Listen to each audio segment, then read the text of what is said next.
नमस्कार दोस्तों, इस वीडियो में हम बात करने वाले हैं HFCL के बारे में। आज इसका रिजल्ट आया है। अभी के लिए स्टॉक जो है 84.50 के प्राइस पे ट्रेड कर रहा है। मार्केट में आज छोटू सा डाउन मूव देखने को मिला है 0.74% का। मार्केट कैप 12,000 करोड़ से ऊपर है। डिविडेंड यील्ड 0.24% है। तो लेट्स स्विच टू रिजल्ट। पहले ये देख लेते हैं। तो स्टॉक अभी 50 DMA के ऊपर एंड 200 DMA से नीचे ट्रेड कर रहा है एंड हो सकता है ये जल्दी ही नीचे जाए। और उसका रीज़न ये है कि रिजल्ट आ गया है एंड रिजल्ट कुछ खास अच्छा नहीं देखने को मिला है।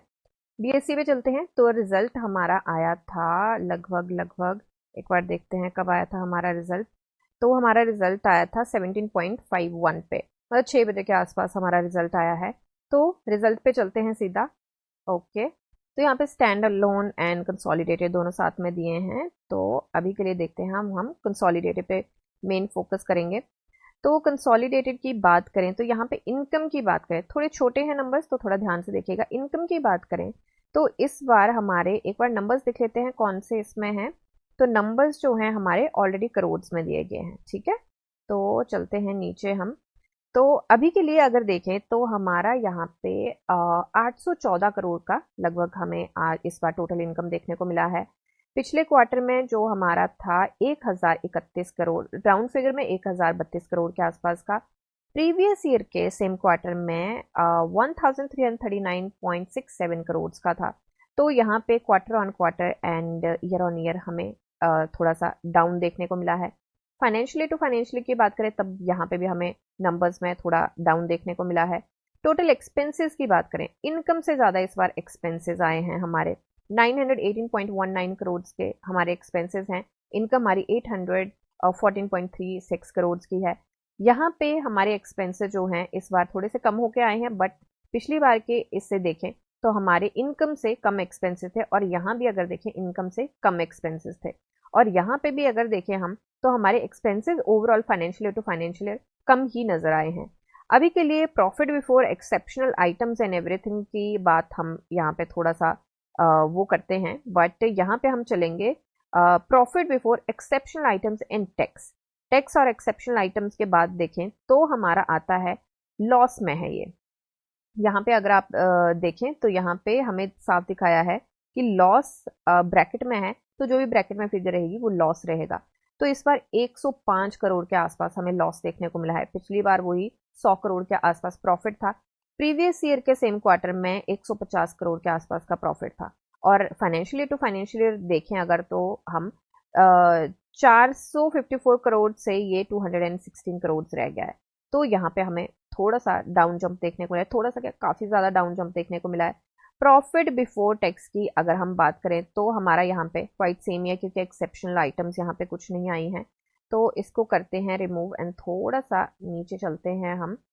तो ओके, तो यहाँ पे अगर हम बात करें कि before profit after tax for the period for जो हमारे ऑपरेशंस अभी चल रहे हैं उनसे अगर हम बात करें तो हमारा यहाँ पे 83.30 करोड़ का लॉस रहा है इस बार। पिछली बार 72.58 करोड़ का हमारा प्रॉफिट था। प्रीवियस ईयर के सेम क्वार्टर में 109.36 करोड़ का प्रॉफिट था। Financial year to financial year देखें 337 करोड़ से 173 करोड़ पे ये जंप कर गया है। डाउन जंप काफी स्ट्रांग देखने को मिला है। अब यहाँ पे हम बात करते हैं अर्निंग पर शेयर की। तो हमारा हमें थोड़ा सा नीचे जाना पड़ेगा और हमारा अर्निंग पर शेयर यहाँ पे है। तो अर्निंग पर शेयर इस बार हमारा लॉस में है 0.56। पिछली बार 0.51 प्रॉफिट में था, पॉजिटिव में था I mean, and previous year के सेम क्वार्टर में 0.76 पॉजिटिव में था। अगर financial year to financial year बात करें हम तो 2.33 था लास्ट फाइनेंशियल ईयर में, इस फाइनेंशियल ईयर में 1.23 है। तो यहाँ पे काफ़ी स्ट्रॉन्ग जंप हमें डाउन जंप देखने को मिला है, और ये सिर्फ क्वार्टर का नहीं है, हमें ईयर ऑन ईयर में भी जंप देखने को मिला है। तो रिजल्ट हमारा कुछ खास अच्छा नहीं आया है। डिविडेंड इन्होंने ज़रूर अनाउंस किया है, एंड डिविडेंड जो अनाउंस किया है वो 10 पैसा किया है पर इक्विटी शेयर पे। तो इसको थोड़ा सा नीचे लेके चलते हैं। तो यहाँ पे बताया है 10 पैसा है पर इक्विटी शेयर पे। इनका जो सब्जेक्ट टू अप्रूवल है तो वो जो भी कमिंग एनुअल जनरल मीटिंग रहेगी तो उसमें मुझे लगता है कि ये उसको बताएंगे।